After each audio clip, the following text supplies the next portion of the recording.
loves to be up high. So come on, you want to hop up? I'm sure you do. All right. So y'all know this is Matrix if you watch the videos, and he's a Shih Tzu poodle. If anybody's wondering, 5 years old. He's been a good one, and so yeah, I had this planned for a few weeks. I didn't really have anything specific to talk about, but I usually don't have a problem talking, if you know me. But I do want to, get to some questions maybe later on if anybody's got any questions. I figure we'll do like 50-50 questions and answers. But the most question that I get, well, two questions that I get the most is, what's my favorite place to dig? Don't really have a favorite place. There's nothing like pulling out, Amos will tell you, a piece of purple crystal from the ground. You can find quartz crystals all over. They're not that hard to find, but to get that purple one's pretty neat. But I don't know, that's fun. The Herkimer diamonds are fun in New York if you've never been there. Anybody ever dug Herkimers?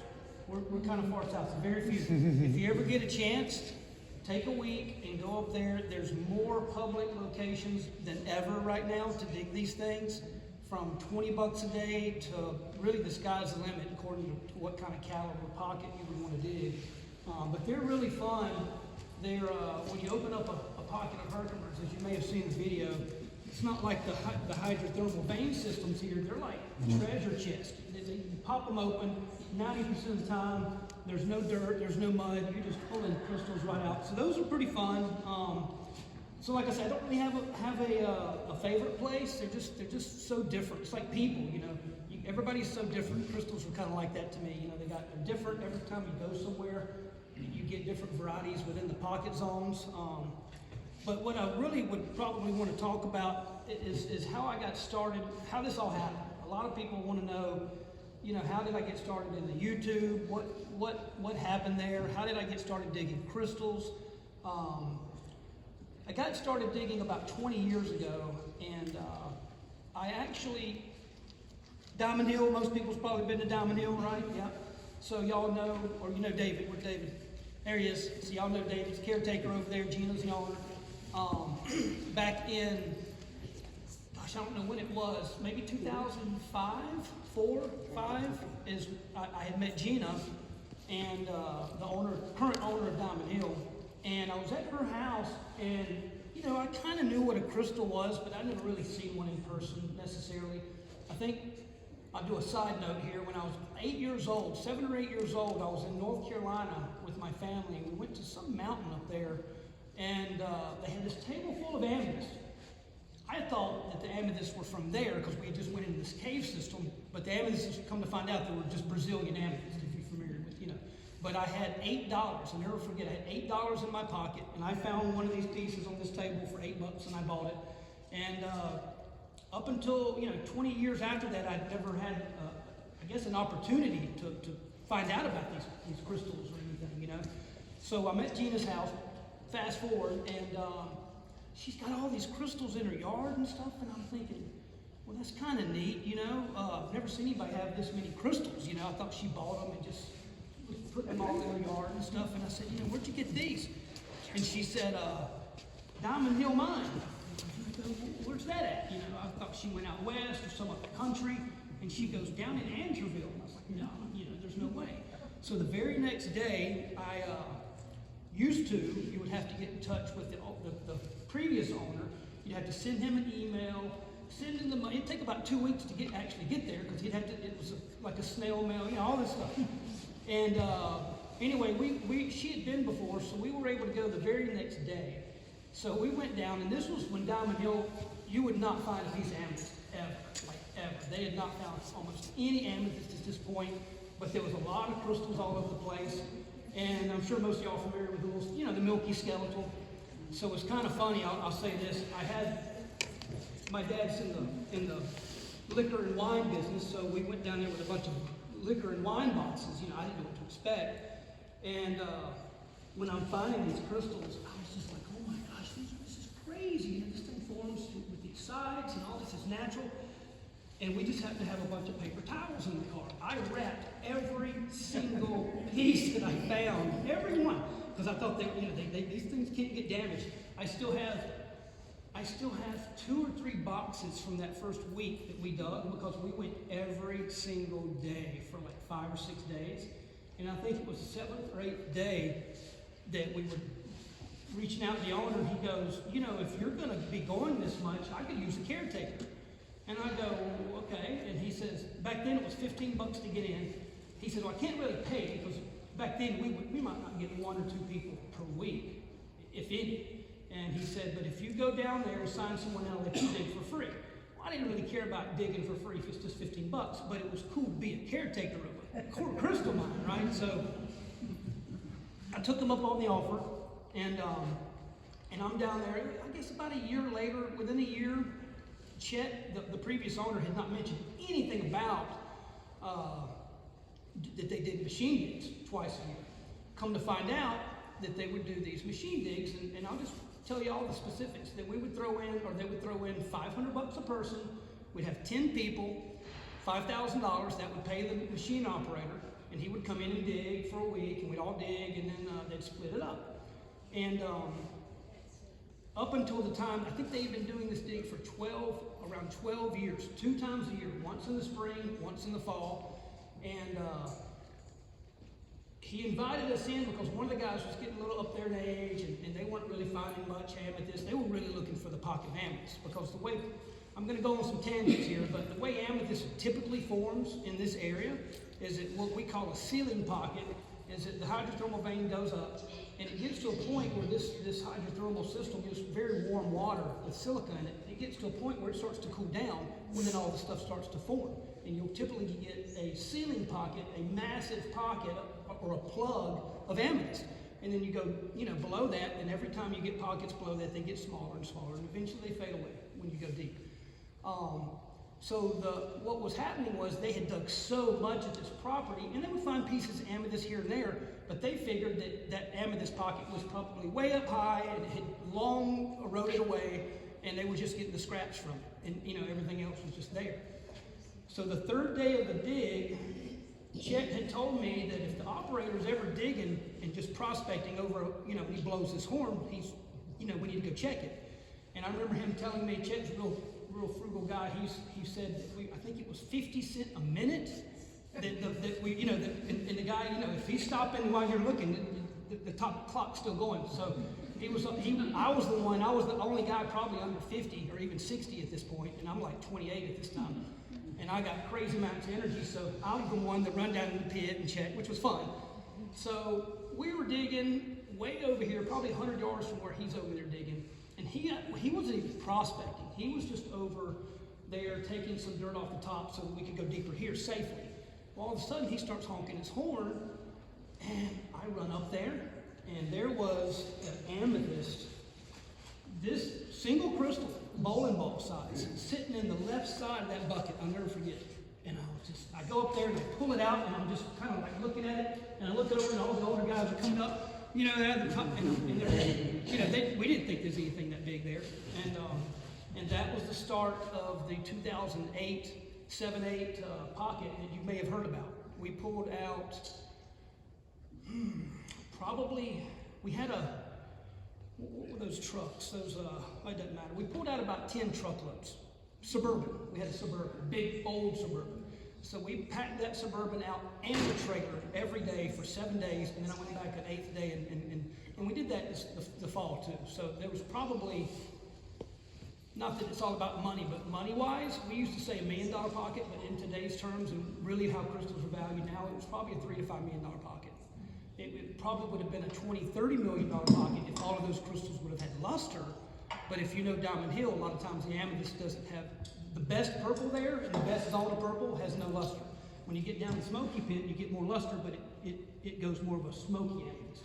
If you've ever seen that at Diamond Hill, if you're ever wondering why you see that. So anyway, we had found all this stuff, and Chet decided to go back in that pocket, like I say, later on in the fall of 2008.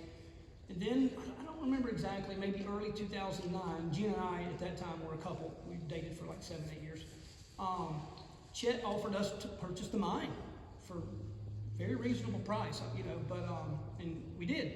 And I know, there's a few people that was around back then in them days, and back then, in them days, you could really get some amethyst in those piles for probably 3 or 4 years. I mean, and there's still plenty there, as David will tell you. And speaking of that, another side tangent, we are going to do another dig there, finally, for the first time since 2015, a major machine dig. That'll be just closed private dig, but that place will look completely different, and there's a pretty big area of amethyst dump piles from those 2008 digs that have been sitting there for the whole time that I'm going to bring out, and we're going to bring up to the top. So there will be some big amethyst found for a while after we do that. I'm sure you're going to be excited to see that. You know, you're already seeing them. I mean, you just showed me pictures just from the other day. So yeah, right now is a really good time to go. But anyway, so that took place. We had a bunch of amethyst. We had 10% of that. And okay. Do I even need this? Yeah. Yeah? Yeah? Is that better? Is that better? That's because I've never talked into a microphone my entire life, so I don't know. This is right there. Is that good? Okay. So at that point, we've got the amethyst and we've got the mine, and I will say this: I told Gina, I said, we should call it the Diamond Hill Amethyst Mine. So we did. We kind of renamed it instead of just Diamond Hill Mine, and that only worked out for about 6 months, because all of a sudden the visitors would show up, and if they didn't find amethyst, they were leaving happy. And I was like, oh, we've created an expectation. So we went back to Diamond Hill Mine. And then everybody had fun again, because you don't expect the amethyst. So as you know, you don't always find that, but you'll find awesome crystals there. Anyway, several years goes down the road. Me and her go our own way. And I had, in 2015, which is the last time, and this is how a lot of people say, how did you get started on YouTube? What's going on there, 2015, we were doing the last big machine dig that we've done, and I was down in the skeletal zone, and y'all remember, 2015. Remember when Columbia got like 18 inches of rain? Anybody from Columbia? I was there. Remember that? Oh, hey, I didn't see you there. 18, 19 inches of rain. Diamond Hill got 8 inches of rain that weekend. Well, I had just got a machine out there a week before, and I just got everything out, and the next day we have a pool of water, So it took me a week to drain all that water out, get back down to it, and then we got another 5-6 inch rain. That whole entire month, I didn't get one pocket of anything because I was battling the mud and the rain. And I used to do a month-long machine dig, because you can rent a machine for a month at a pretty good rate comparatively to a weekend or a week. And so we'd always go a month. Well, that time I said, I told Gina, I said, man, we haven't done nothing. We've lost money for the first time on this. I said, let's just do another month. There's no way it'll rain again like that. Well, guess what it did? Every weekend it was like a 3-inch rain. So I'm just battling this rain. So I'll go another month. I'll go 3 months. The third month, the same thing. I mean, I was getting a couple pockets of skeletal, but no amethyst. Every time I'd get deep enough, it would rain, and it would take a week or several days to get all that muck out of there. And finally, it was going into like November, December, and I said, I'm going to do another month. I don't care if it rains or not. It's kind of at that point. Just hit me, And so anyway, at that time, it's a funny side story. Gina didn't want anyone digging at night, including me, because she's like, you can't either, because if you're doing it, then they'll complain. So I was like, okay, I got you. So I didn't dig at night anytime during those 4 months. We got to the very last, it was like mid to late, I think it was about mid-December. They were going to pick the machine up, still had not found a pocket of amethyst. And they were going to pick the machine, I think they were going to pick the machine that Friday at United Rentals, and it snowed. Kind of like this, real similar to this one we just had. We're just enough to where they said, we'll come Monday and pick that machine up. I said, okay, cool, I'll dig for a couple more days, Sunday night, 20 minutes before dark, I hit a pocket of amethyst. And I called Gina up. It took me 10 minutes. I was like, I promise you, I'm not kidding. We really hit this amethyst. So we dug that pocket out, and that's the last pocket of amethyst that's been dug there, since the main one. So there still is amethyst pockets there. They're just about 50, 60 foot deep. So we're going to go back after that soon. But about the third month of that, I was hitting some pretty good skeletal stuff, and that was kind of, at that point, I sold crystals for a living. There was no YouTube, there was no social network money available. That didn't exist quite yet. And so I'm just doing eBay and doing gym shows. So I'm just trying to produce as much material as I can. And I had this idea that this one thing is what made all this happen. It's kind of crazy how one little thing can create a big scenario, you know. I had this idea that I wanted to dig a pocket, and as I'm digging the pocket and pulling the pieces out, you know, it's really muddy, you can't really see the pieces. I was going to number them. So as I'm digging them, I was going to say, oh, here's piece number 1, check it out. And then I had to mark it as piece number 1, so that I would clean that up and then show them clean, and then I could sell those pieces at a little higher price, because you could go back and watch your piece being born, basically, right, or being found, because you're going to have a number, and you'll know when your piece is coming up in that video. Does that make sense, right?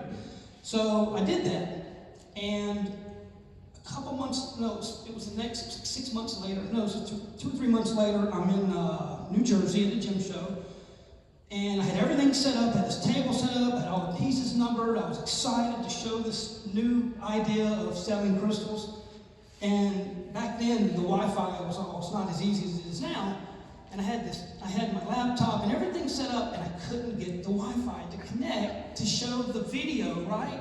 Because I wanted people to kind of see it as they were buying it. And I just got fed up with it, and I said, you know what, I'm just going to give these things away. So that whole pocket, I just gave away to my regular customers or whatnot.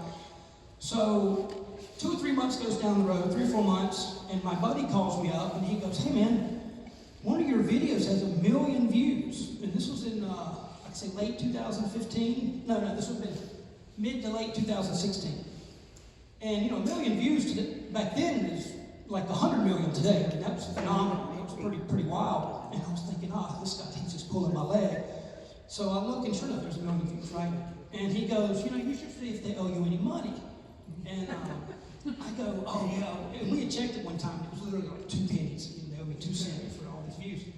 And I told him, I said, yeah, they're going to owe us a nickel maybe, right? So I'm on the phone with my buddy, and I'm looking it up, and you know, it's taking a few seconds. It's not as quick as it used to be, the internet, you know, or it was not as quick as it is now. And I look it up, and they owed me $1,500, and I was like, wait a minute, is this real? And come to find out, I had been getting $300 or $400 a month, and it added up into this bank of $1,500, right? I just had to, you know, pull the money out.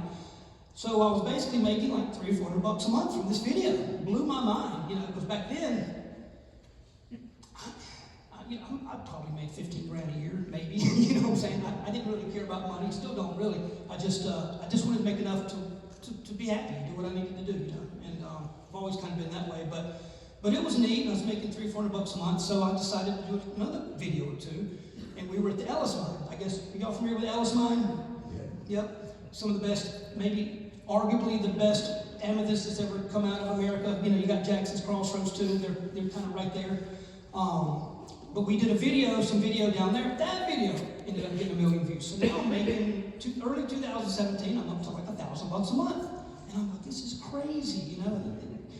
What am I doing selling crystals? I need to be doing this. And that's what I did. But it took a while. I never really got to where I could say I was doing YouTube 100% of the time. But I probably got to about 3 or 4 years ago, I was doing a video every single week. And I was right where I was, you know, wanting to be. And everything was going great, and started selling crystals, and because of, I guess, the social outreach and stuff that I had, the crystals sell really easy for me, so I got kind of a little bit too excited about that, and not a bad thing, but you know, I started making more money, and I was like, this is kind of nice, I can get a little bit better truck, and blah, blah, blah, and all this stuff, and it was kind of neat, but then I went a little bit out of balance, you know, up until about last year. Actually, this is 25. November 2023, I got to a point where, and this is a little personal side note, you know, I got to a point where I was just really chasing the money. And it wasn't like for any ill purposes, but it was just like, you know, I could rent bigger machines. I had plans, I could buy, you know, all these different mines, and I could let people come in, and I had good ideas, you know, it wasn't anything bad, but then I realized about a year ago that I was way out of balance. You know, all of a sudden I kind of checked myself and I was like, wait a minute, I've already went through this once in my life. This world's not all about money, you know, and here I am just working 80-hour weeks, and sure, I'm making good money. So for the last year, if you've noticed, if you keep up with my channel, especially YouTube, you've noticed I've pretty much dropped off the map. I've been doing one video every 2 or 3 months. As of the last week, I'm transitioning. I got rid of one of my guys in sales, so I'm getting back into that. So there you have it. That's kind of the story of that. A lot of people want to know kind of how that happened. It was not even intentional at the beginning, but then it became intentional. And I'm going to get back into that. So that's just kind of where I'm at now with it. It's fun to travel around. Me and Matrix, we go all over, and it's nice. You get to go out and pretty well accepted through most of these mines and stuff. But it's a win-win-win. I like to go out to these locations, like the Wright Mine or any of these new places. And I think my favorite thing is to go out and help a place get opened up, get going. I love to go in to a raw place and kind of frame it out, and do these public digs, and it's just so fun. So yeah, I think in the future, Amos and I have talked about it. I'm finally coming around in a circle. I'm back in my hometown this fall. Y'all know about Purple Heart Mine? A lot of people, maybe. Hands? I'm curious. Not many, maybe 20%. So Purple Heart Mine is one of the most phenomenal locations. It's up in Spartanburg. We had the lease for 1 month every year for about 4 years. And the last year, I went about 20 foot down. The guy thought we were digging. We didn't have any specifics about how deep I could dig, but he had no idea that I was going to go 20 foot with a 10,000 pound excavator, a mini. I mean, you couldn't even see the excavator. It was below the surface. You know what I'm saying? So he got wind of that, and that was it. We don't have a lease there anymore. That's basically what happened with that place, if you're curious to know. And we offered him. I left. If you don't know about Purple Heart, you probably haven't seen this piece, but we found a couple of massive amethyst pieces that were 100, 200 pound pieces. That were really beautiful purple. And that pocket was the one that I was digging. That I was already 5 or 6 days after our lease was up. He was allowing me to continue to dig until he found out how deep we were. And but anytime you're digging a machine, we had this pocket. It had been raining. We were like another 10 foot down, just pulling stuff out. And you don't want to do that. You don't ever want to just pull stuff out. But it was the last day, and I pulled a couple pieces out, and I told the guys working with us, I just can't do this. I can't reach in there and just grab a possible $100,000 piece and just ruin it. I said, let's just wait. We'll get back in at some point. We'll come back. I didn't know we were going to get kicked out of there. So last year, we offered the guy $10,000 to go in for 1 week, and dig that one spot he turns down. So he doesn't care anything about it. He makes money off the trees. I think he's got 300 acres, 800 acres right there. I think the dude makes like $2 million or $1 million. He makes a crazy amount of money off the real high-end pine wood, I think every 15 years. So my dream is to get that place at some point and open it up to the public, because it would be the most phenomenal amethyst spot that you could go to, I think, in the country, because there's just so much of it out there. The veins, there's 3 veins that run across that area, and they're about 100 foot apart, and there's just crystals all in it. So there's that. Any questions or anything? I was going to do some, if anybody has any questions about anything whatsoever, just let me know. Can you start over? I wasn't listening. Yeah, I have to start over. I am going to do, we're not going to do all this at once, but the Herkimer, I'm going to give some of the stuff away. We'll give something away real quick.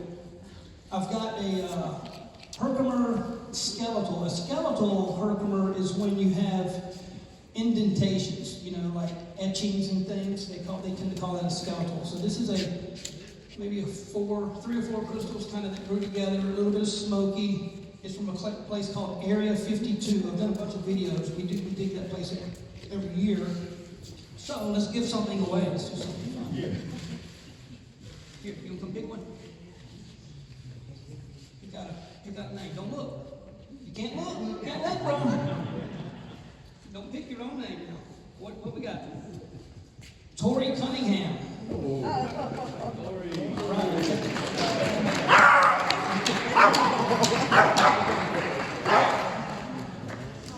And how about we'll get one of these away? These are not prints. These are little paintings a guy out in Arkansas does of some crystals. They're cool. I was in Arkansas before I came here, and I told Amos, I said, God, if I was at my house and they brought so much cool stuff to show y'all and talk about, I was in Arkansas, so I had almost nothing on me. But so I purchased some of these from a guy out in Jeremy, I pronounce his last name, but these aren't prints, these are actual little drawings. You pick out another one?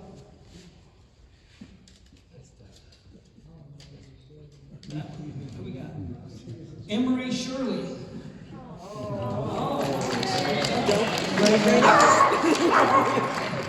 And I do have a bunch of quartz crystals here from Arkansas. If you've never been to Arkansas, definitely get you one or two of these, a couple of those before you leave. And I have some brookite here. Anybody ever heard of brookite? A couple people. Probably if you've been keeping up with my Facebook, you've seen some stuff about this. So in Arkansas, we've got, smoky quartz in Arkansas is really rare to find, but there's this one little place called Magnet Cove. And one of the smartest guys I ever knew, he was a geologist professor in Missouri. And he passed away a couple years ago, but he used to always tell me, if you ever got a chance to dig Magnet Cove, do it. Because it's this little bitty spot, and it was huge in the 60s and 70s, but the Rock County got a bad, I guess they were just trashing the place, and pretty much the whole community kind of, I don't know if you could say banned it, but they just kind of said, hey, we don't want no more of this, and nobody for 30 years allowed anybody to dig anywhere in that community. Up until a year ago, we had a lease. I didn't pay for this, and it was a big risk. But the guy that runs Avant Mining out in Arkansas, he's got a few bucks, and he goes to the guy that owns the property, and they were going to put a house development over the best brookite location in the world, right? There's only 3-4 of these locations anyway. And so he offered him, I shouldn't be saying this, I guess, just keep this in this room, but it's kind of cool. He offered $50,000. He had to give him $50,000 to rent this spot out for a year just to dig it. But he did a good thing, because we ended up finding probably, I bet we pulled up well over $1 million, maybe $2 or $3 million in 6 weeks out there of this stuff. Now, if you're wondering what brookite is, maybe you can come up. I'll probably give a few of these away too. Matter of fact, we'll just, here at the end, we'll just do a bunch of drawings, and I might just give most of this away. But brookite, I'm sure most everyone in here is familiar with rutile from Graves Mountain. So rutile is a titanium dioxide, right? Is that right? Titanium dioxide? Yeah. I went blank for a second. I know that. But so what's funny, I didn't know this, but brookite is actually also a titanium dioxide. It's the exact same thing as rutile. They just call it brookite because the actual crystal formation is a little bit different, and they're kind of similar to the rutile if you look at them close. But the ones from out there, the biggest we found is maybe 1/2 to 3/4 of an inch. They kind of look like wafers. Sometimes they crystallize up, but yeah. So I'll give a bunch of these away here in a bit. But that's a pretty neat spot. We've got, the lease runs out at the end of February, and I will say this, I know it's a drive. It's about 12 hours, I think, from here to Arkansas, but if you can make it out there to that dig, I would highly, highly recommend it, because it will be the last time that spot's ever dug, and it's the best. It's literally on about 1/2 of an acre. It's not even a full acre that this stuff is on, and it's the best in the world, and it's going to be gone in about 2 months. So yeah, we're probably going to do a dig maybe late February. That's when 1st of March is when the lease runs out. So we're going to try to do a dig at least 1 or 2 weekends. And I wish I had already took a bunch of stuff home. 2 weeks ago, I was in Arkansas, and I literally bought a double axle trailer because I had so much stuff to take home, and I took it home, and I just went back. And then after that was when we planned this stuff up. Or I would have brought you guys a bunch of turquoise, because there's actually a turquoise spot we've been digging out in Arkansas as well. I wish I had some stuff to show you. But yeah, let's give a few of these away. I know I didn't come prepared to talk anything specific about a certain mineral or any kind of geological formations or anything really cool like that. But I told Amos, I said, this fall I'd love to come back and actually have a real nice prepared thing here and show you guys some stuff and blow your minds. And there's sapphires and lawrence. Was I supposed supposed to say that? No, but we've got, people don't realize there's sapphires and warrens. There's a lot of stuff around here. We may even get back in and do another machine dig over at your place, huh? Do another public dig for barrel. So anyway, well let's give them. I'll tell you what. Why don't we do this? I may have enough pieces. I probably don't have enough for everybody. I don't want to be boring and just even call out names for the next 10 minutes necessarily, but I guess it would be cool.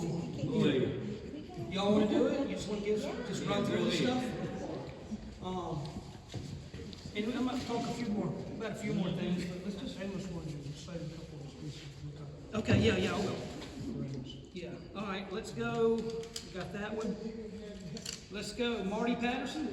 Hey. We're just gonna run this. Oh, you already got one. Okay, you got it. Right. Thank you. And if you'll notice, most of these will have brookite. Some won't, but we call them. If they don't, I'll just say that one's not. Okay, the next one has brookite. It goes to Marcy Rudd.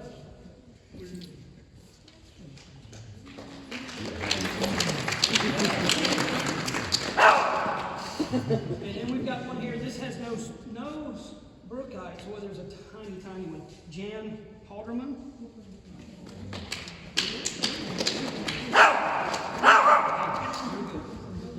Maybe the clap.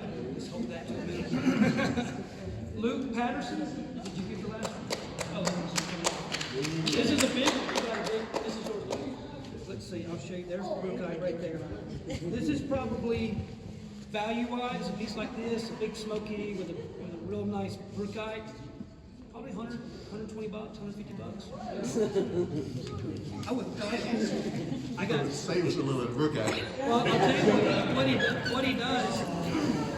I'm pretty blessed on this spot, or out west in Arkansas. The deal that I have with the owner, he's had a lot of problems with his miners stealing from him. So he's ran through some miners, and currently he only has 2 guys working for him. So anytime I go out, he's got 28 quartz spots, just quartz crystal spots, plus a lot of other stuff, turquoise and all these things. So what I do is I go out there and I kind of get stuck sometimes, but I'll go and dig for him. He has all the machinery, and he'll high grade and take the top percent and then give me everything else. So I've got plenty of the stuff, but so don't worry, Amos, I got you. But let's see, this one doesn't have any brookite, but it's really nice. To Jackson Harris.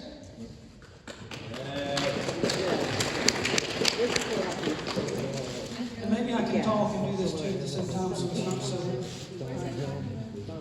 boring. But oh, here's a cool one. It had a key mark on it, so it's kind of, you can see how dark it is. And this one will go to Pamela Johnson.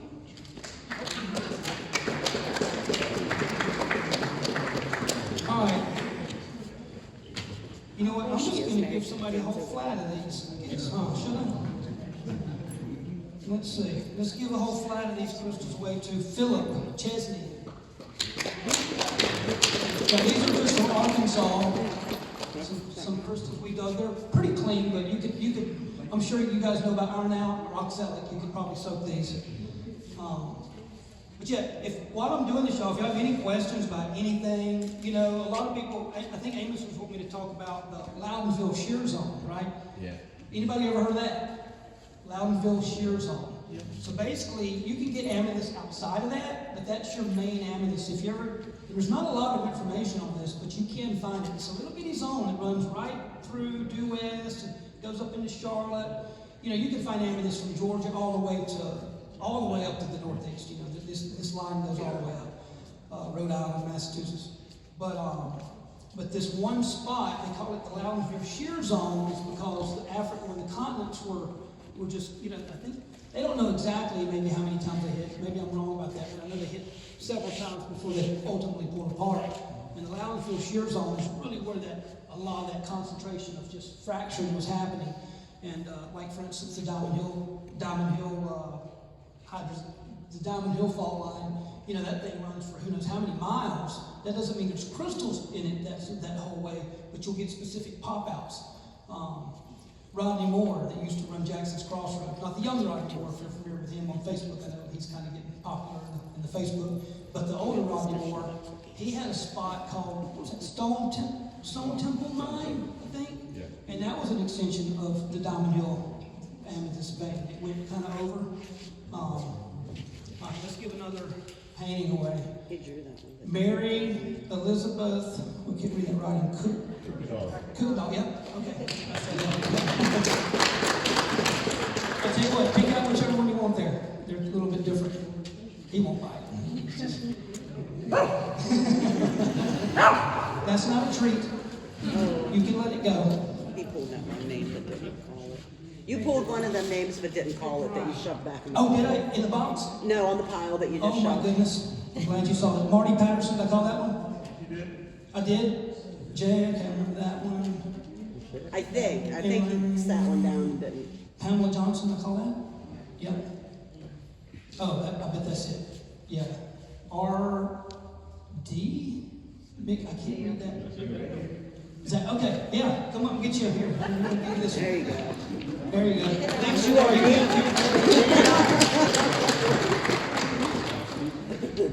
ADHD right there in front of you. All right, this is a neat piece.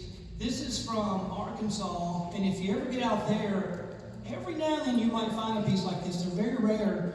It's manganese oxide included, so it's not considered a smoky quartz crystal, but it's, even though it has the black shadowing effect in there, but that's just inclusions. It's a really neat piece.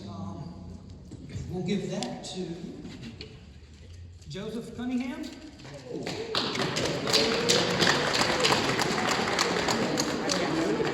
That's a nice one. That's a real one. Look at that. Check that out. Good job. All right. So let's see here. Another one? Oh, that one fell out? Okay, I'm terrible with this, huh? Well, it's worth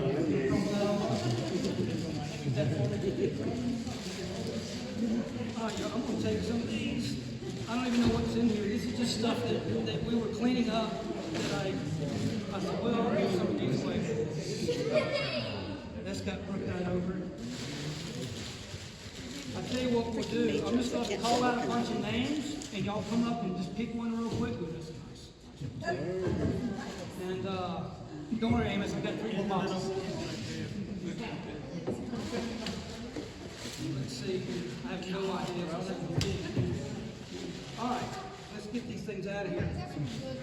All right, so just, I guess what we'll do is I'll call out these names and then maybe first person kind of come up this way and just pick one out real quick. We'll just go ahead and knock this out so we're not here all night with this. I So. want the fuzzy one.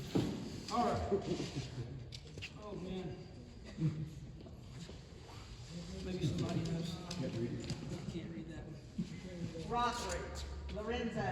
Rizzo. It's kind of getting used to it. Jason Cunningham. Is there, oh, Jason. Okay. Oh, yeah, you're okay. You're next.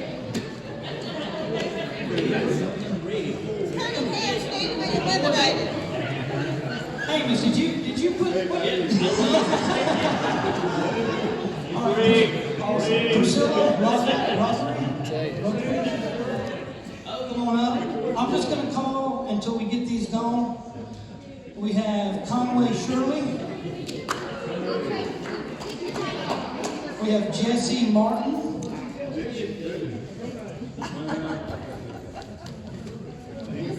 We have Tim Barton.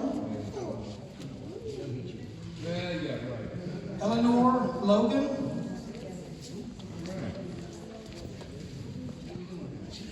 Richard Cameron. Come on up if I called your name and grab one, yeah. It's just fun to give some stuff away real quick. Jason Maddox. I don't want to get too ahead here. All right. Jolie Powers. Pick the dog. One more name for these, Matthew Crooks. And I think that will, one more. Carl E.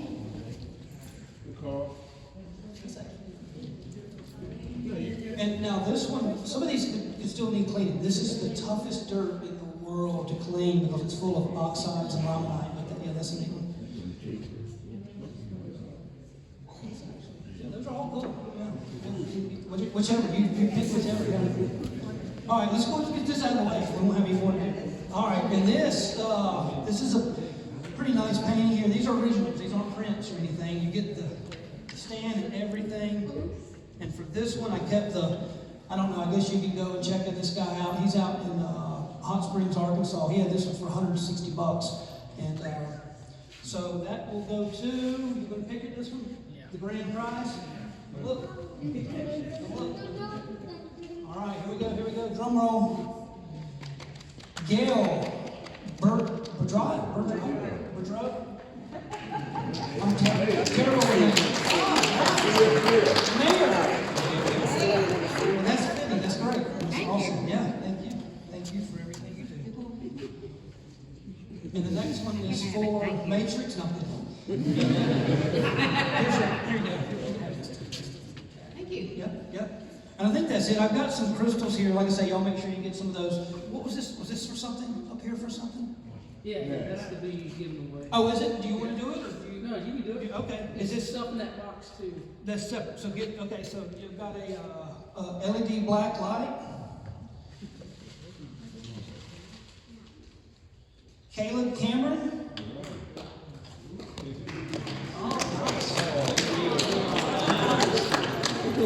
Now don't shine that in your face. That'll make certain rocks glow.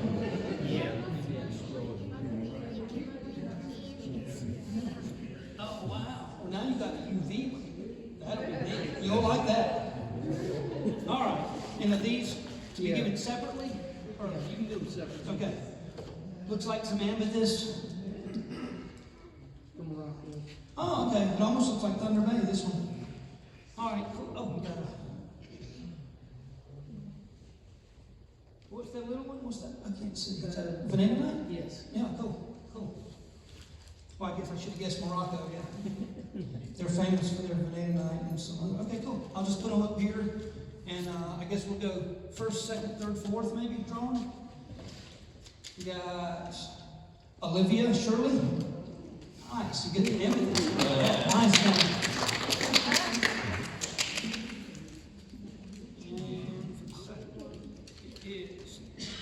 Oh, is that Kenny Dial? I don't know. Should we? I think you're disqualified.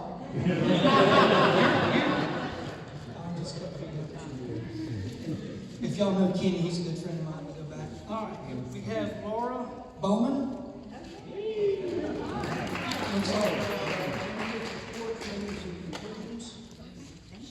And the Banana Night goes to Neely McAdams.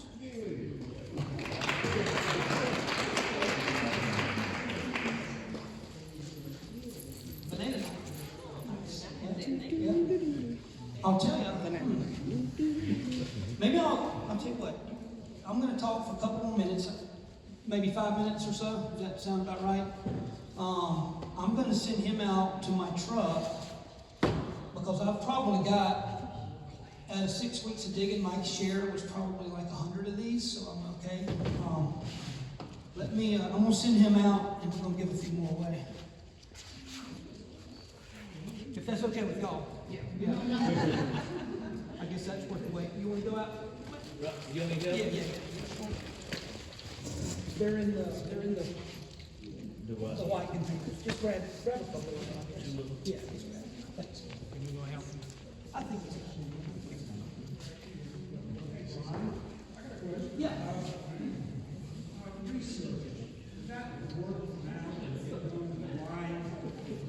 What are some of the best research tools you found some litigation? Crystal collector page. I'm just going to plug. No, we do. Actually, all joking aside from my response, do have, I'll have two answers. I do have a page, probably. Oh, yeah, he wanted to know what some good places to research or find out locations to go and dig. Obviously, YouTube and my videos, other people's videos are really good for that because you can kind of get an idea what to expect. Mindat, however you want to pronounce it, that's a good spot for prospecting, but you got to be careful that you're not, going trespassing.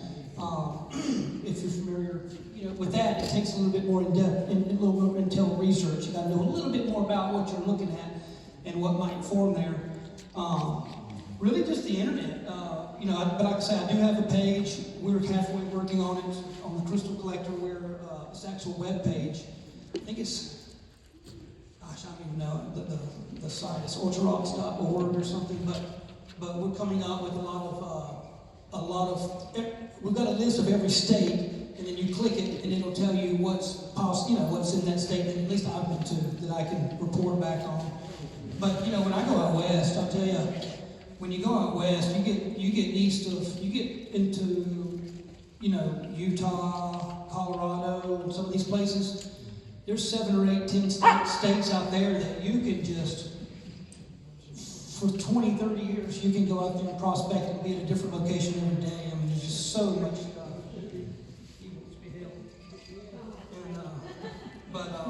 But yeah, that's really, unless anyone else have any good suggestions on research. I mean, that's pretty much what I do. Is just, I'll tell you, as I travel out west, I've learned that there's a lot of locations that are open to the public, but these guys, they're nothing against older gentlemen, but a lot of these guys, they don't do it, especially out in the middle of You're no nowhere. gentleman. Is David one of them? He's not an old guy. I didn't say he was old. No, but you hold him. But no, I go out there. Anybody ever seen the spot of the blueberry azurite crystals? That's one spot. That dude, if it wasn't for me going out there and making the videos, I don't think anybody would ever know about that place. It's unless you just happen to pass by and which you're not going to. It's out in the middle of nowhere. But there's a lot of spots that really, as you just get out and travel, I would highly, highly suggest that if you really want to go out and find some cool rocks and have an adventure, it's hard to do if you take a month. It's hard to take a whole month. But if you can take a week or 2 weeks or even a month and just go out and travel around out west, the difference is if you've never been out there, there's no trees much. There's places that you can truly prospect and find stuff that no one's ever found before. And it's really typically pretty easy. A lot easier than doing that around here. As you know, the problem with that stuff around here is that, we have 2 to 4, 6, sometimes deeper areas of alluvial here. And, I will say this. Here, I'll explain something that maybe a lot of you guys don't know. Maybe you do, as we're giving these away. I was digging down a hill mine like crazy for a couple of years, and I didn't know how it formed. I didn't look it up. I had no idea how these things formed. All I knew is I loved them and I was digging as much as I could. So we had a geologist show up one day at the mine, and I said this was 2 or 3 years into it, and he explained to me about hydrothermal vents and hydrothermal vein systems and how this stuff works. And my biggest question was, I don't understand. Maybe some of you still have the same question. I don't understand. Like you see it at the lake. You've been to the lake and you see there's nothing but mud everywhere, and you see this vein of quartz, even if it's crystals or not. It's just like, well, how did that get there if it's surrounded by mud? That doesn't even make sense. Well, it's pretty simple. That was not always mud. That was granite, and that granite has decayed. And that's why, you hear about digging a well where you're going to go 60, 80 foot or punch through the granite. It's not like they're just random granite. It's all granite underneath this for the most part. Once you get down to 60, 80 foot, you get to an area where it hasn't decayed yet. And that's why it turns into hard rock again. So what you're digging through is just all this red clay and stuff is just where that granite has sat in water for so long, and just, the water table has just been in it, and it just has slowly decayed, leaving the quartz crystal veins there. So it almost looks like they're floating in mud, but they're not. That just that granite turned into mud. So if you didn't know that, that's kind of a neat thing to find out. We may have enough just to give one to everyone here. Let's see here. That wasn't planned, but at this point, We all want to hear our name called, though. yeah, okay. I mean, honestly, I don't think, I'm looking at the names, I don't even know if did everybody put it? Yeah, We'll find out. I guess we'll find out. I guess we're gonna throw these and call off the rest of these names, and anybody that's not in there will know. We'll know what happened. At that point, you can just come on up. So, run through, And we'll just do it like last time. I tell you, we'll keep some sort of order. Like I say, try the first name I call up. Try to form a line and let that person pick theirs first before the next person picks to give them a little bit of a chance there. So all right. So Scott Berry. Scott Berry. Oh yeah, Scott. No. Oh, there he is. yeah, go ahead and pick you one out. There you No, go. Oh, it's me. give me one.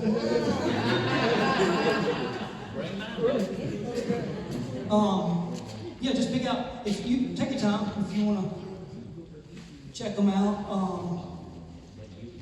these are the little group guides, and, yeah.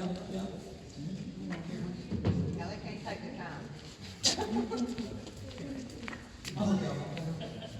I think everybody's gonna get something. Thank you, Brian. All right, so we got, Caroline Glenn.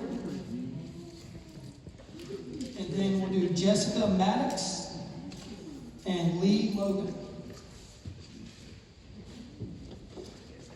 We'll take out these two.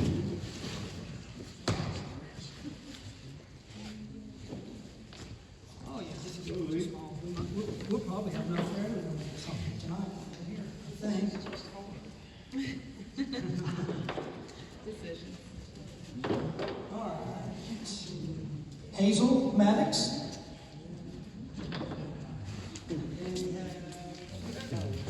Nina?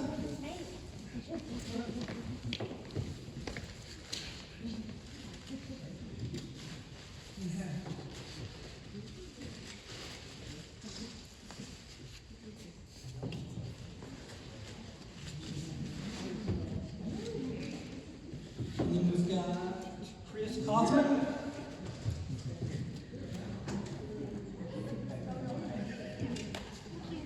Yeah, you are. Logan Cohen.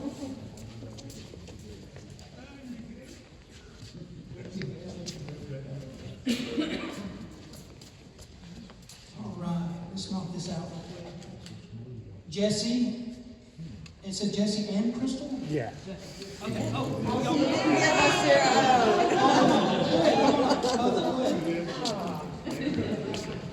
Cornell Wright.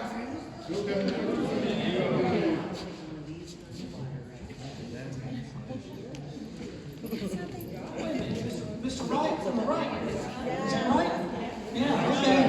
I haven't been, this is my first time, believe it or not, this is my first time ever speaking like this at all, over 10 people, so I've just been picturing everyone naked like this. No, I'm just kidding.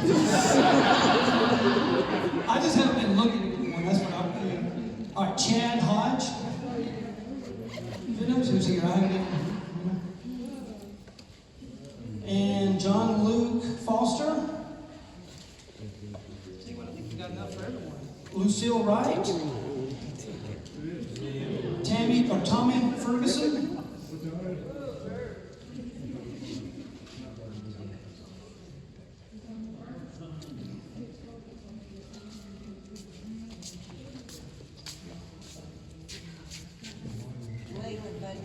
Leyland?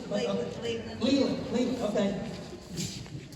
Oh, I see that now. Now that you say it, okay, that makes sense. All right, Pam Cawthron. Laurel Parham. Sorry if I'm messing up these names.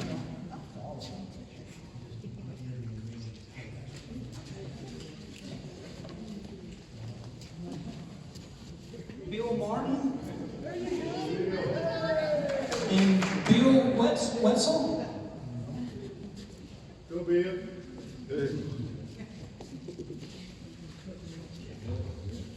Let's see.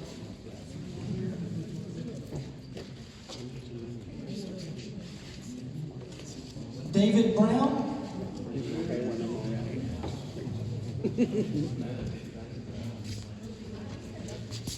His pocket's already full from when he went to the car.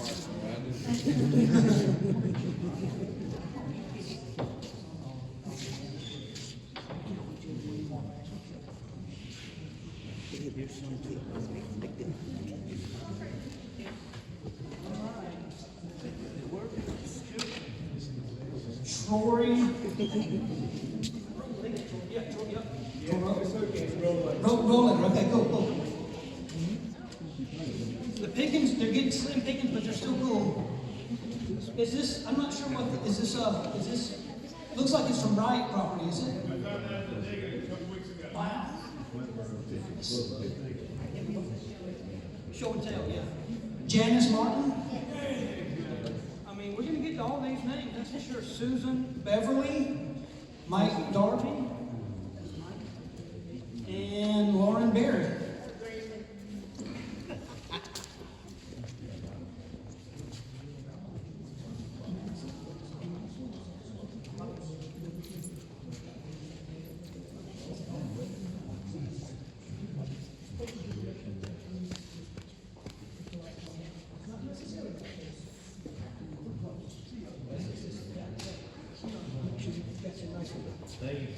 Yes, sir. Well, that's all the names that's in the box. So if I didn't call someone, come on up. There's like 7 or 8 pieces here. So anybody, I'm sure there's some people. Come on up and just grab whatever. Anybody that didn't get these 4, 5, 6, 7, 8 pieces here. I'm not sure. Yeah, I don't know. Has this one got a piece of wood on it? Let's see here. Yeah, those are all little brookites, the little seasonal small. Yeah. Mm-hmm. You guys take care.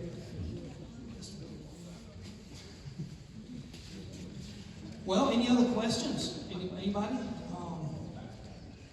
I know it's been, like I say, you can tell I wasn't prepared with any specifics tonight, but I just figured I'd tell my story of how kind of things got started. Yes? What are all the different types of rocks in this? So you're looking at smoky quartz crystals. The bigger ones, it's basically all quartz, and then your brookites are going to be the small metallic crystals here. Probably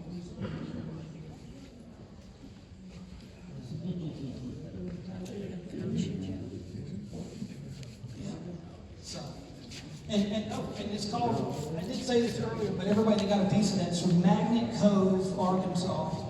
And, which is a really weird, I'm not prepared mentally to tell you exactly what that is on a geological explanation because it's pretty complicated.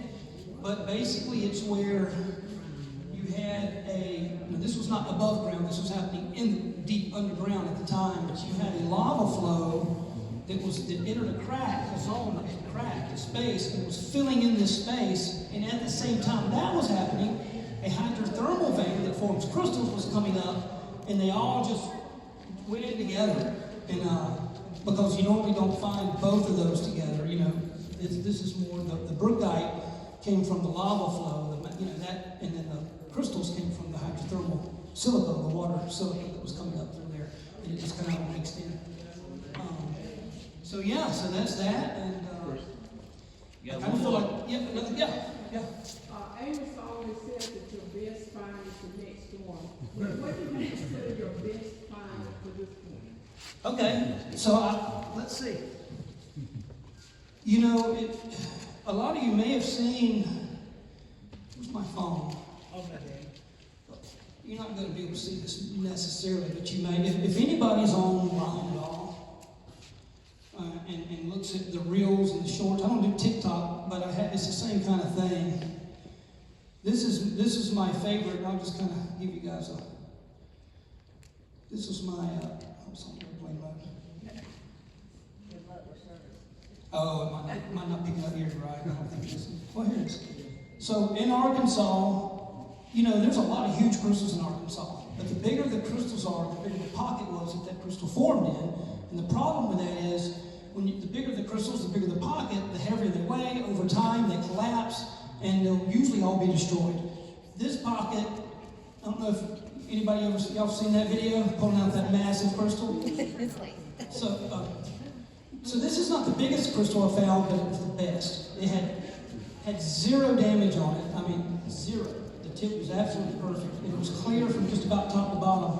And on the face of the crystal, it had a massive triangle, record keeper.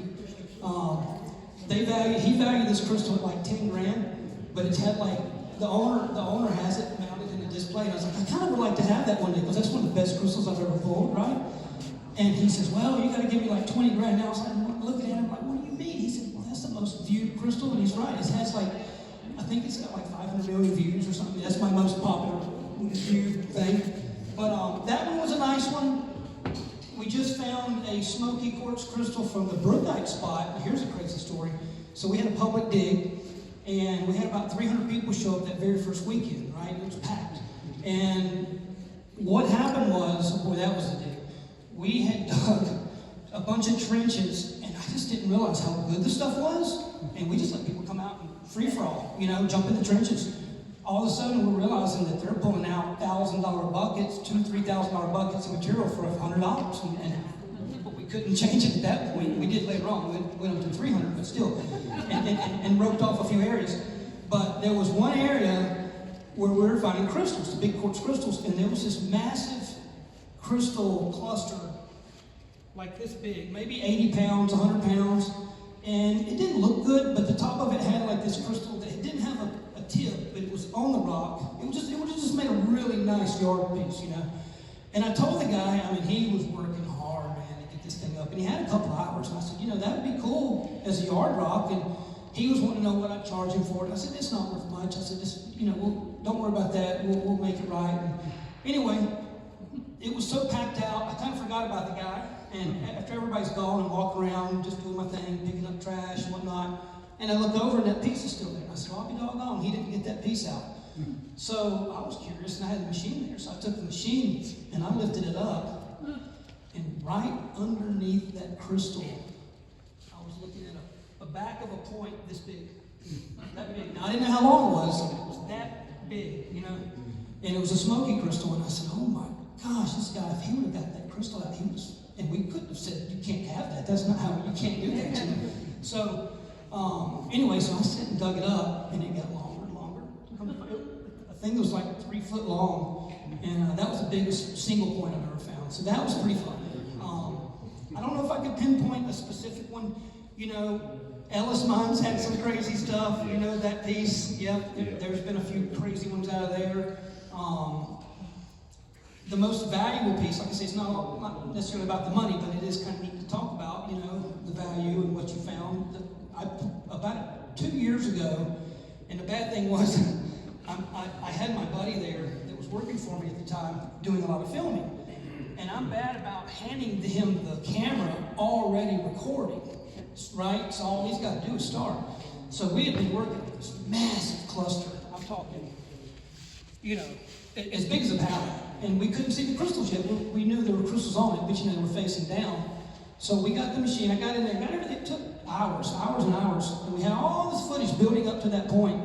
And he was filming, and we flipped it over, and we still didn't know exactly how good it was till we cleaned it, but it was going to be massive, and it looked good, like single points on it, 6-8 inches, a foot long, just perfect, and like a burst, just a flower burst, And so we get it back, we wash it off, and we determine it's probably $250,000 piece or more. And I'm all excited. I'm like, oh, I got that on film. Come to find out, when I handed him the phone, he hit record. Which stopped recording. So the best, or the most valuable piece that I've ever pulled is, we didn't get that on film, unfortunately. But that was a cool one. I don't know, I've been pretty blessed to be able to go to these places, and pull out a bunch of crazy stuff. And that basically happened, a lot of people say, I'll end it with this, a lot of people say, oh, you got the dream job. And I'm not going to disagree, but it's not what they think. I think if you were to take a week, or not a week, take about 6 months in my shoes, and some people might still say, oh, I love it. I don't think 80% of people would, though, because it's not what you're seeing the highlights of my life, not the, you're seeing the 1% when I'm pulling out the good stuff. You're not seeing the months like at Diamond Hill when we dug and didn't find anything. So if you want to know how I do it, that's how. I'm a little crazy. You know, I go to the extreme with that, and I guess a good crazy, huh, for most of us here. But yeah, that's just how I've done it. I've just you know, with the help of God, you know, and everybody, and friends, and just, you know, being at the right place at the right time, and that's what I say. That's credit upstairs, you know, just falling into those places, and yeah. So, I mean, that's how it happened. Me and Amos have been in a lot of those situations where it's like, you know, this is wild. But anyway, I won't go down those stories tonight. I'll be here for forever. I guess I'll wrap it up. I don't know. I could definitely talk more, but I don't want to bore you. Any questions or anything? Anybody's, yeah. What's the age of the Magnet Cove stuff? The age of the Magnet Cove, gosh, I think it formed about the same time. Don't mark me on this, but you know, the Arkansas quartz is around 250 million, so I don't know if it's, I don't think it had anything to do with that. It may have though. I'll be honest, I don't. That's one thing. I'll tell you, I would like to come back in the fall and do a presentation and have some nice, you know, have a little bit more interesting facts to give you. I've got a pretty good collection at the house. I don't keep most things, but I keep, you know, I'll try to keep one or two pieces from every dig. And so I'd love to come back and have a real nice presentation for you and maybe talk about a couple different spots and how they form and the age and all of that neat stuff. This time I just figured out it'd be more of an introduction and how I got to where I'm at. Is average fame. So, you know, that could be a lot of different answers. Here in the Southeast, specifically South Carolina, if you're looking for amethyst, I've found that the typical amethyst vein is only 20 to 30, 40 foot long. And now it'll go down and eventually pinch off. Jackson's Crossroads, if you've ever been there, it was kind of an anomaly. That one was like, it extends for probably 150 to 200 foot long before it stops. But these faults go for miles and miles and miles. Because like I said, when the continents were, maybe this would be a nice presentation to really talk about it one day, but when those faults, when Africa was hitting, the continents were hitting, they created these massive, perfect straight line faults, and these things were sometimes only half an inch. But within those faults, what happened was that was deep beneath the ground, and it didn't happen on the western side of the Appalachian Range because I think for some reason all the hydrothermal vents came to this side and released on the east side of the Appalachians, which is why you don't find too much stuff in Tennessee and all that area. But lucky for us, it did do that. Especially, I mean, we're sitting in this area right here. We're in the heart, you know. Chet Kowalski that used to own Diamond Hill, another guy that's one of the smartest men I've ever met in my life. He said we're just scratching the surface. He said he believes there's more amethyst in this area, in this quadrant, than anywhere in the world as far as concentration. The problem is we've got 4, 5, 6 foot of mud on top of it, and we've got grass that's grown on top of that. We've got so much vegetation, it's super hard to prospect and find those spots, and then you got to get a machine. It can be expensive. So that's why we don't see as much here. You know, I joke around. You know, if we ever got, I won't call it climate change because that's somewhere I don't want to go. But let's just say for giggles that all of a sudden we were in a desert and nothing was growing here and everything. You know, we had no vegetation. Then you would find a lot of amethyst here. I mean, I can't even imagine. Like I said, don't let that happen. But if it did, it would be crazy amounts of stuff being found around here because you'd be able to see it, you know. So amethyst and quartz crystals around this area, what happens, like I said, they would come up, and this is a liquid. You know, liquid, sometimes even, they don't know exactly, but sometimes even it could be even a vapor. But it would come up in this liquid vapor, super hot, super silica-rich water, and it would come up, and like I say, it would get to a point where that water would cool down, and once it started to cool down, any silica in there had to form up, had to crystallize. So a lot of times you'll get spots, the right spot's a very good spot to talk about this, where you'll get like that piece there, where I call it almost zippers, and it just forms like this. What was happening there is you didn't have enough water. You had too much silica and not enough water, and it would just form all together. just closed in. You know, when you get the really good pockets is when you had a void in there, that has room for those crystals to grow. But what happens is, to kind of get back to your question, they tend to form in pocket zones, and like I say, we call it the ceiling pocket, and especially with amethyst, you'll usually get the best, biggest stuff at that top, because it was just pushing and pushing and pushing, and it kind of does, it'll kind of do like that, and get smaller, like for instance, Ellis Mine. Was it the 70s? Was it the 70s they found that? Early 70s, I don't know exactly. They found the main ceiling pocket back then. And we heard carloads of high quality amethyst came out back then. So Amos and I got back in. The second people would ever dig it. And we went down, we hit a pocket. I'll tell you real quick about that story. It's not even a long story at all. So we were looking, how many days? 3 or 4 days?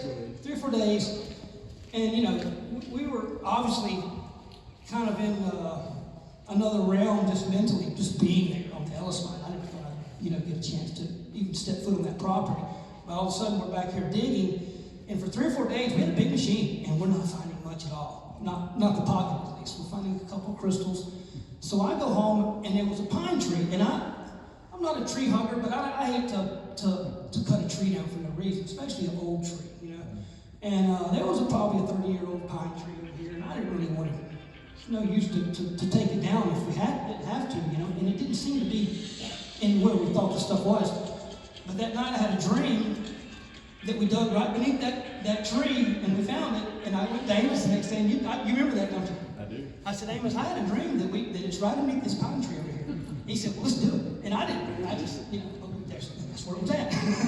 So that was kind of funny. So anyway, but that pocket, I bet you that pocket was 20% as big as the one above it. I mean, who knows exactly, because we don't know how much they actually found back then. But those pockets, as you go lower, they get smaller and smaller. And we went back and we dug again there. Spent probably 15 grand on the machine for a week, big machine, and a week of our time, and dug and dug and dug. And it's a really watery spot, so I was having to use trees, all this stuff. We get down and we hit to a pocket. And remember that, Amos? And I was so excited. I said, oh, we got it. It's still here. And we get down in there, and we pull out, we found one crystal. And it was about this big, and it had, I think it didn't even have amethyst in it. It was like a smoky crystal, and it was in the center of the pocket. And I said, I think, Amos, I think it's done. Now, there could be more branches from that vein. There probably are, but that specific vein is done.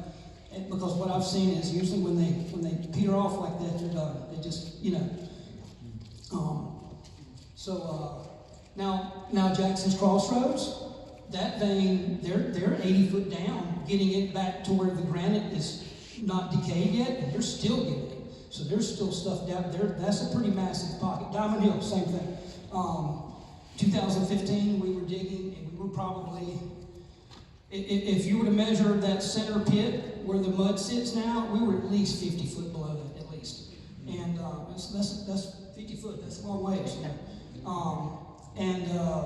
We were in a pocket zone. We were hitting pretty good amethyst, big amethyst.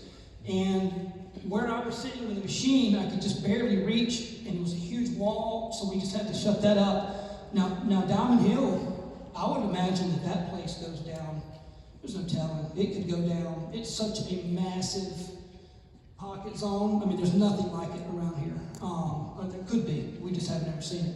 Nothing, anything like it. And it may go down 300, 400, 500 foot. Who knows? It's hard to say.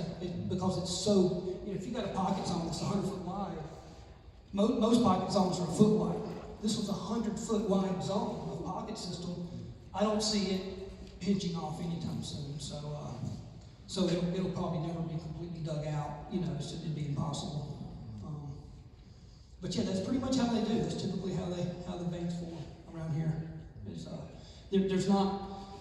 There's definitely not, and I am going to get back into it, you're not going to hardly make a living prospecting amethyst. I mean, you could. You might get lucky, and you might do well, but that's not something that I was just going out and trying to do, to make money off of. So I shouldn't go dig up my yard. What's that? You got them in your So I yard? shouldn't go dig up my yard. I mean, if you've got amethyst, I would be digging. I've even heard, we've heard that there's amethyst. Is there a soccer field here? Yeah. Right over here somewhere? Is it Erskine Soccer? Do they have a soccer team? We had heard that there's amethyst. I think Chet told us that they found amethyst when they were building that thing. There's amethyst on that side. There's some veins that run right around the soccer field. So anybody with Earth, don't we have some people? You think they let us dig up the soccer field? No. But it's really all over. I am going to, this fall, I'm 47 years old. Like I say, I went through this phase, I'll end up with this, but I went through this phase where I went for about 7 or 8 years, 2008, 2015, I really got back to my spiritual roots. I grew a lot, matured a lot spiritually, mentally, all this stuff. And then I was in a good balance for a few years between spirit and flesh and all this kind of stuff. And then I kind of went towards the money a little bit. Now I'm going back. So I'm trying to find my balance again. With that being said, what that means for you guys is that this fall, I'm going to start hanging around here for the first time in, 2000, I don't know, almost 10 years, 8 years. And we're going to start prospecting again for amethyst. So as soon as we start finding stuff, we'll start doing public digs, for sure, because that's one of my favorite things to do. And so yeah, we'll definitely get some of those going. I would imagine, Mr. Wright, we might do something at your place again. I guess you're pretty open to that, maybe. Doing some digging. Y'all never have found any purple over there, huh? No purple yet, huh? Not yet. There is some smoky? Well, if there's smoky, that means, if you're not familiar with how amethyst forms, it's from radiation, from the granite. When the granite, this is kind of a neat thing to think about too. So that granite that formed with the mountains put off radiation for a long time. So when these cracks were happening and the hydrothermal veins were shooting up through the granite, it was catching a lot of the quartz and stuff that was in that granite, melting it with it, bringing it up. This is my theory. There's no way to prove it. But that's where we're getting a lot of our amethyst from. We do know that. It's from the radiation from the granite that was still radioactive. And you've got aluminum and maybe some particles at that time, yeah. All right, well, I'll shut up. I definitely don't want to bore anybody, but yeah, I guess we'll cut it. Let's give Brian a big hand. And next time, and like I say, I apologize if it was a little boring or anything. So, but next time we'll get into some more geological stuff and maybe more of a show and tell. I'll bring some stuff that'll blow your mind. So You gave a lot, Dustin. We're going to give a little to you. We have a presentation. Thank you so much.